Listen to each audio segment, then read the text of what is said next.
Hello friends, स्वागत है आप सभी का हमारे चैनल पे। तो आज हम लोग आपको हमारी हिंदी की पाठ्य पुस्तक कक्षा 7 की मल्हार का पहला पाठ माँ कहे एक कहानी समझाने वाले हैं। प्लीज़ वीडियो को एंड तक देखिएगा और चैनल को सब्सक्राइब कीजिएगा। चलिए शुरू करते हैं। इस पाठ का अगर मैं आपको छोटी सी समरी बताऊं तो इसमें बेटा अपनी माँ से कहता है कि माँ मुझको एक कहानी सुनाओ। तो माँ पूछती है, बेटा तूने क्या मुझको अपनी नानी समझ लिया? तो फिर बेटा कहता है कि माँ लेटे ही लेटे कहो आप मेरी नानी की बेटी हो। फिर उसके बाद में बेटा पूछता है, राजा था या रानी, राजा था या रानी? माँ कहे एक कहानी। तू है हटी मानधन मेरे, सुन उपवन में बड़े सवेरे, तात भ्रमण करते थे तेरे। तो माँ कहती है कि सुन उपवन में बड़े सवेरे, यानी कि सुबह सुबह उपवन में तात भ्रमण करते थे तेरे, यानी कि तात यानी पिता घूमते थे तेरे। जहाँ सुरभि मनमानी, जहाँ सुरभि मनमानी, हाँ माँ यही कहानी। उसके बाद में यहाँ पर पुत्र कहता है कि हाँ माँ यही कहानी।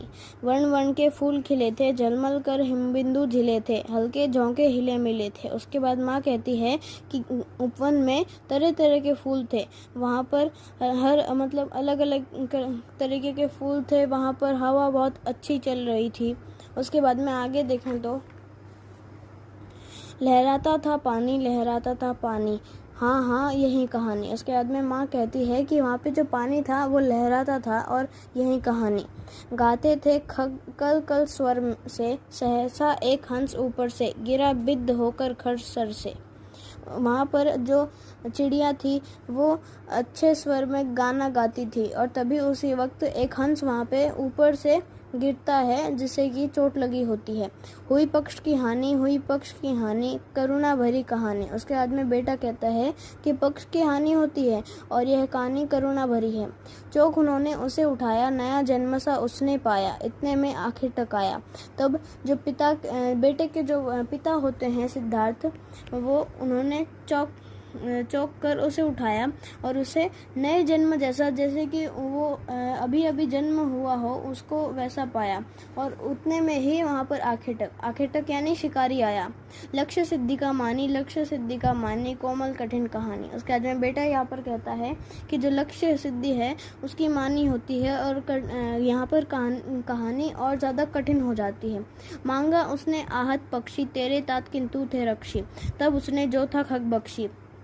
तभी जो आखिर तक होता है वो सिद्धार्थ से अपना आहत पक्षी मांगता है, लेकिन तेरे तात यानी तेरे पिता किंतु थे रक्षी, वो जो सिद्धार्थ थे वो उस हंस को बचाना चाहते थे, इसलिए उन्होंने उसे नहीं दिया। उसके बाद में यहाँ पर आगे हट करने की ठानी, अब बढ़ चली कहानी। तब जो सिद्धार्थ होते हैं वह उसे नहीं देते और वो अब आगे जो कहानी होती है वो बढ़ती है। हुआ विवाद सत्य निर्दय का, उभय आग्रही थे स्व विषय में, गई बात तब न्यायालय में। तब जो विवाद हो रहा था वो सत्य निर्दय में हो रहा था, क्योंकि जो ये पक्षी था वो निर्दय था, मतलब कि उसने कुछ बुरा नहीं किया था, फिर भी शिकारी ने उसे मारा था। सुनी सभी ने जानी, व्यापक हुई कहानी।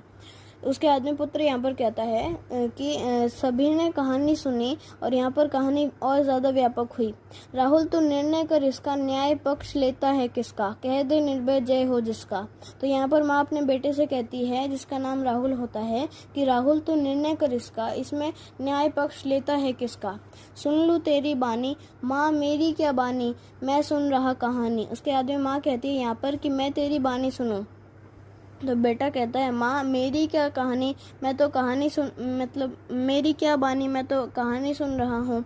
कोई निरपराध को मारे तो क्यों अन्य उसे ना उबारे, रक्षक पर भक्षक को उबारे।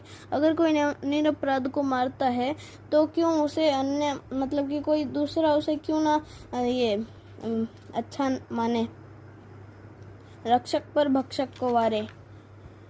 न्याय दया का दानी, तूने गुनी कहानी। फिर अंत में यहाँ पर माँ कहती है कि जो दानी है वो न्याय दया का है और उसके साथ में यहाँ पर कविता ख़त्म होती है। इसकी कविता के जो कवि हैं वे मैथिली शरण गुप्त हैं। यहाँ पर उनके परिचय भी लिखा गया है।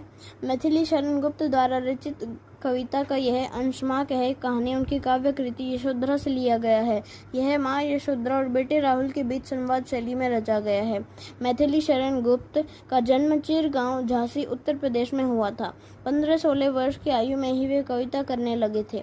प्रारंभ में ब्रज भाषा में और फिर हिंदी में आजीवन लेखन कार्य करते रहे।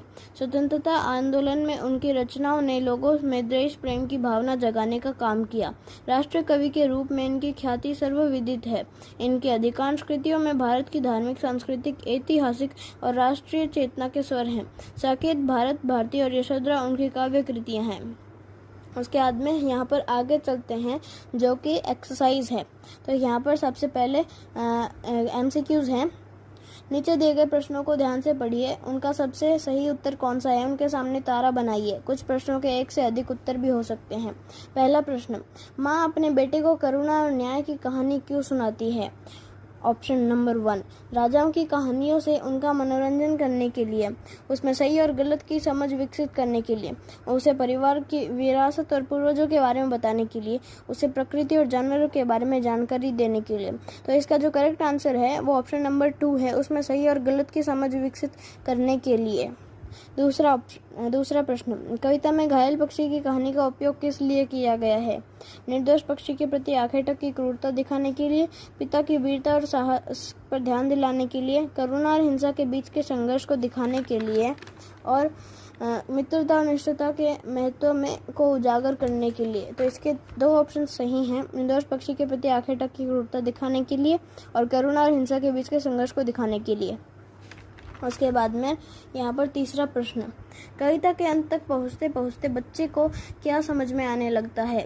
न्याय सदैव करुणा के साथ होना चाहिए, निर्णय लेते समय सदैव निडर रहना चाहिए, आखिटकों का सदैव विरोध करना चाहिए, जानवरों की हर स्थिति में रक्षा करनी चाहिए। तो इसका जो सही उत्तर है वो ऑप्शन नंबर 1 है, न्याय सदैव करुणा के साथ होना चाहिए। अब यहाँ पे जो दूसरा प्रश्न है उसमें लिखा है, हो सकता है कि आपके समूह के साथियों ने अलग अलग उत्तर चुने हों, अपने मित्रों के साथ चर्चा कीजिए कि आपने ये उत्तर ही क्यों चुने।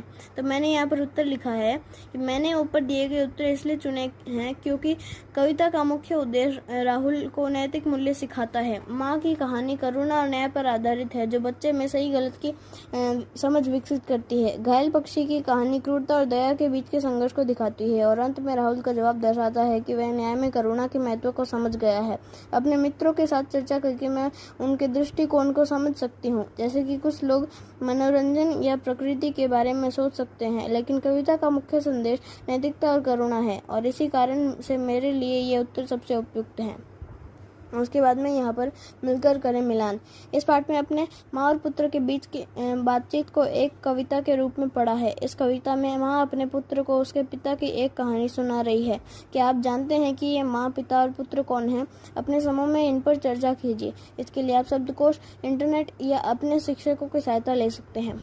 तो यहाँ पर पात्र बेटा, ये शब्द किन के लिए आए हैं? सिद्धार्थ और यशोधरा के पुत्र राहुल। तो जैसे कि पोइम में भी लिखा था, राहुल तू निर्णय कर इसका।